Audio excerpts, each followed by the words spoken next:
नमस्ते, कैसे हैं आप सब लोग? बिल्कुल सक्सेस स्टोरी लेकर के आई हूँ। ये होपोनोपोनो प्रेयर और लव वाइब्रेशन की सक्सेस स्टोरी है। इन्होंने अपने लिए होपोनोपोनो प्रेयर की थी और इनका ब्रेकअप हो गया था, जिनसे इनकी एंगेजमेंट एंगेजमेंट नहीं, रोका, मतलब रोका हुआ था। एक मिनट मैं पढ़ ही देती हूँ सक्सेस स्टोरी। हेलो शांभवी दीदी, होपोनोपोनो प्रेयर और लव वाइब्रेशन ने मेरी एंगेजमेंट करवा दी। एक्चुअली मेरा रोका हो करके मेरे पार्टनर के साथ में मेरा रोका टूट गया था। हमारी एंगेजमेंट तो होने वाली थी लेकिन वो नहीं हो पाई। उसके पहले जो एक सेरेमनी होती है जिसमें हमारी फैमिली तक कुछ गिफ्ट पहुंचाए जाते हैं और उनकी फैमिली तक भी कुछ गिफ्ट पहुंचाए जाते हैं, जिससे ये पता चल जाता है कि हम दोनों एक दूसरे के लिए अब है। अब जो भी चीज़ें होंगी हमारी शादी से जुड़ कर के रस्में होंगी, उसको रोका कहते हैं।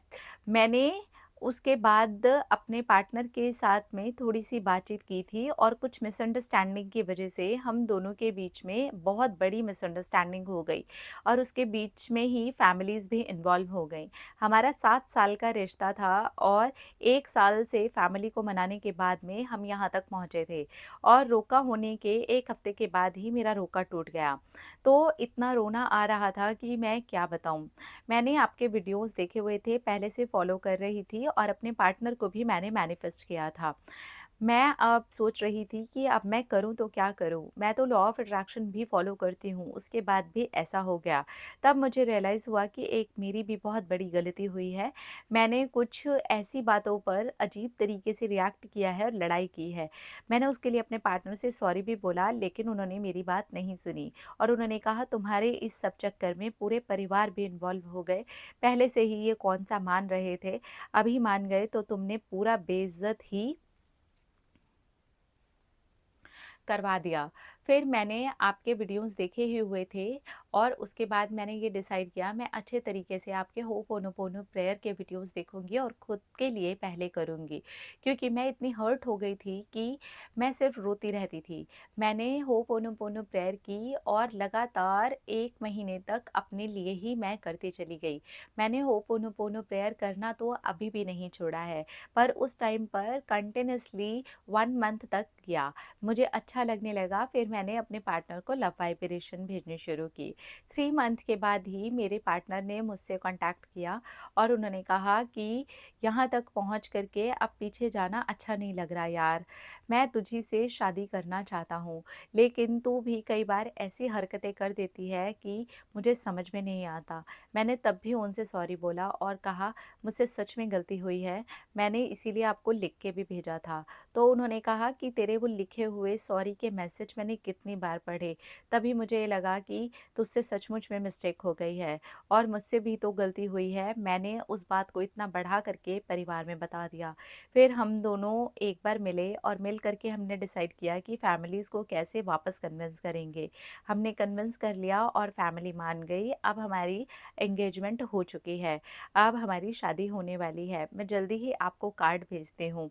होपोनोपोनो प्रेयर ने मेरे टूटे हुए रिश्ते को वापस से जोड़ करके उससे भी ज़्यादा अच्छा और अंडरस्टैंडिंग बना दिया जितना पहले था। Thank you so much Shambhavi दीदी, आपको नहीं पता आप कितना अच्छा काम कर रहे हो। कितने सारे दिल के लोगों को इससे राहत मिलती है और कितना अच्छा फ़ील होता है। कितने सारे लोग ऐसे हैं जो मूव ऑन नहीं कर पाते, हर्ट होते हैं, टॉक्सिक रिश्तों में पड़े रह जाते हैं, लेकिन आपके वीडियोज़ इन सारी ही चीज़ों में बहुत मदद करते हैं। Thank you. Oh! Thank you so much. Thank you. इतनी सारी तारीफ़। Thank you so much, thank you. यही सोचा था वैसे मैंने जब यूट्यूब शुरू किया था कि क्या करूँ? तो मुझे लगा ये करना चाहिए। Okay, I am really very happy for you कि सारी चीज़ें ठीक हो गई। अब कोशिश करो कोई लड़ाई झगड़ा ना हो, छोटी-मोटी बातें तो ज़िंदगी भर चलती रहेंगी। प्यार से रहो, खुश रहो, एक-दूसरे के लिए पॉज़िटिव सोचो, एक-दूसरे के लिए अंडरस्टैंडिंग रखो, समझो, उस भाव को भी समझो, उनकी तरफ से भी समझो, आपकी तरफ से भी समझो। इन्होंने बस ये किया है, अपने लिए होपोनोपोनो प्रेयर की है, पूरा टाइम अपने आप को दिया है हील करने का। 1 महीना लगातार सिर्फ़ अपने लिए होपोनोपोनो प्रेयर, वो भी तब जब रोका टूट गया है। नॉर्मली क्या होता है जंप करते हैं सीधा मैनिफेस्टेशन पे या जंप करने का वेट करते रहते हैं, इन्होंने कुछ नहीं किया। मैंने कहा नहीं मुझे हर्ट हो रहा है, मुझे दर्द हो रहा है। तो इन्होंने खुद को हील किया। तो पहले खुद को हमेशा हील करें एंड देन फिर इन्होंने लव वाइब्रेशन भेजी, खुद ब खुद ही पार्टनर से बात हो गई। 3 मंथ्स का टाइम रखा, तो पेशेंस भी रखा है इन्होंने। पेशेंस रखिए, ज़रूर मैनिफेस्ट होता है। अपना अंदर रखिए ख्याल, अपने आप से कीजिए ढेर सारा प्यार ताकि वो अट्रैक्ट करें ढेर सारा प्यार। I love you, Tata.